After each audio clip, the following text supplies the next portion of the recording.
Bonjour, bienvenue à Radio Falaise, la radio qui fait parler les enfants. Une APEM, c'est un endroit où les enfants ils viennent quand ils sont pas à l'école. On mange là-bas le midi, le goûter et des fois le matin.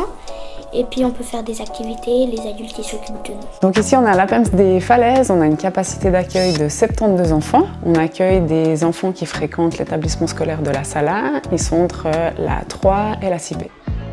On construit les activités en fonction des centres d'intérêt des enfants, des choses qu'ils apprécient faire. On ne se penche pas uniquement sur le résultat de l'activité, mais plutôt sur la démarche. Comment est-ce qu'on aura pu accompagner l'enfant depuis ses premières idées à réfléchir à la création de son activité, au matériel nécessaire, parfois même au budget. Ça va être vraiment tout ce parcours-là qui va nous intéresser dans la mise en place d'activités.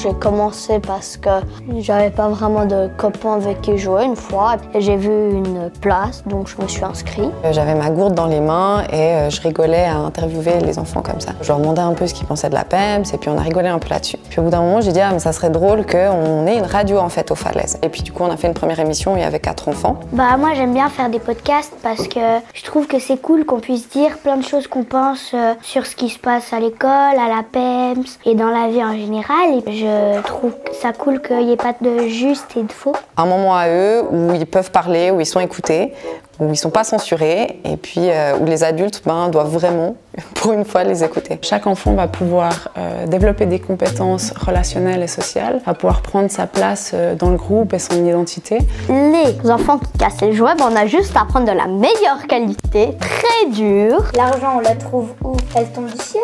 C'est le président qui payerait et nous, on payerait rien. De nouveau, le podcast a montré ça, c'est qu'il y en a un où on parle d'un monde sans adultes, donc moi je me suis dit, ils vont parler de tout ce qu'ils pourraient faire, qu'ils ne peuvent pas faire maintenant, et en fait non, ils étaient angoissés tout le long à l'idée de se dire comment on va se nourrir, comment on va avoir de l'argent, comment va se passer l'école, qui va s'occuper de nous, et je ne m'attendais pas du tout à ça. J'ai raconté par exemple pendant un podcast que j'ai fait, j'ai dit que si il n'y avait plus mes parents par exemple, j'allais m'ennuyer parce qu'ils jouent beaucoup avec moi et tout.